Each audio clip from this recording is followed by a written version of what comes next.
Kia ora everyone, this year celebrated another anniversary for LEGO Star Wars, the 25th anniversary, and to celebrate we saw some really fancy sets with special minifigures and builds that represented the original trilogy and the prequel movies, the films that started the LEGO toy line back in the late 90s. 2025 also sees some important anniversaries. A lot of people are already talking about Revenge of the Sith, so I'm hoping that we see some cool stuff there, but the most important anniversary in my eyes, and the subject of this video here, 20 years since the LEGO Star Wars video game released. The LEGO Star Wars The Complete Saga game may objectively be a better deal since it is the full package of both at the time released video games, but this game here single-handedly got me into LEGO Star Wars. I'm a prequels kid all grown up now, and for as many issues as these silly kids movies may have, the movies do also mean a whole lot to me personally. Early hobby memories are all linked towards this game. Early LEGO love, early Star Wars love, early gaming love, it's all packaged into this game right here. We've been requesting LEGO set to game tie-ins for what feels like years now, going on decades, and this year in the LEGO 2024 advent calendar we're actually getting a mini kit for the first time in a LEGO set.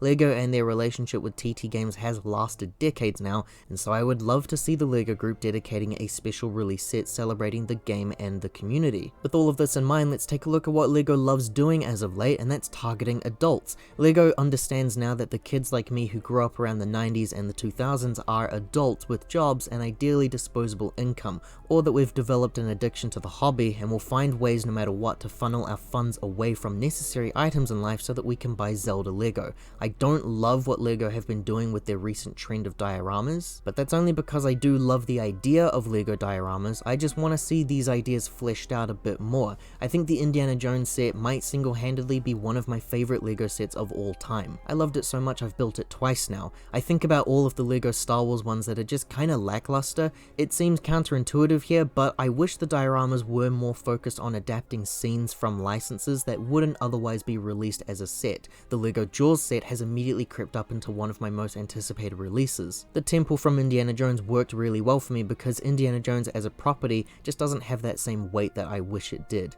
But just about every single LEGO Star Wars diorama set could very well have existed as an actual playset, and the existence of the display models just feels like a waste. I feel like half of those dioramas have been playsets in the past anyway. My idea for the game celebration is to then make a diorama display model and really flesh out the ideas and gimmicks of the LEGO video game specifically. If this hypothetical diorama didn't include nods and references to the game, I wouldn't see a point in the set to begin with. What I want to see is a diorama of Dexter's diner from Attack of the Clones. This is actually a set idea that fans have been asking for years now. A set idea that realistically could exist as a regular playset. However, I don't want this diorama to be a faithful recreation of the diner itself from the movie, because that would just represent Attack of the Clones. What I want to see is this set to exist as a love letter to the video game, so I would want to see the main counter hub adapted into LEGO, built to almost resemble an isometric room essentially. We would get the counter, some stools, an exit door if possible, and it would be really great to see those doors from episodes 1 to 3 here as well.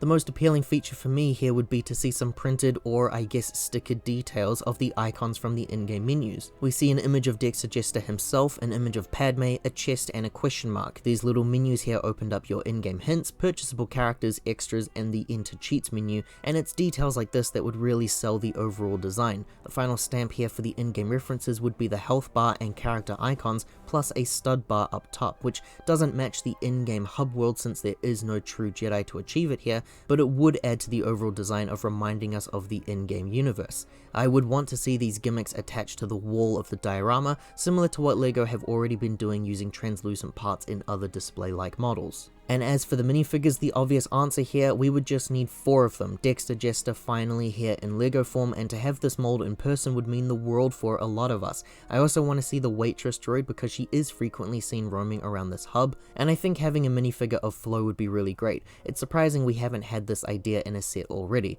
The last 2 minifigures to be included here would be Qui-Gon as Player 1 and Obi-Wan as Player 2. The last bit of detail I think I would need to see happen here is that these figures must all be designed in in the same style of 2005. The newer models from the Skywalker saga look really good and all, but if this is to be a true love letter for the 2005 game, it makes sense to me to make the figures reflect the time as well. I suppose it'd be okay if they were kind of in the style of what Jedi Bob looks like in the upcoming Jedi Bob Starfighter set. He still feels quite dated, but he is a modern recreation. But that was my favourite part of the 20th anniversary minifigures. They looked of the time and it reflected the 1999 designs really well. I wouldn't mind if they featured a special logo of the game or something on their backs, just if they wanted to make sure that these were separate from the original releases. I'd be really curious to see if LEGO would try to make a brand new, never before seen figure intentionally look traditional in its design, but I can visualize what this set looks like in my head and it looks perfect. Ideally, we could see a better and slightly bigger model release too for an Attack of the Clones build,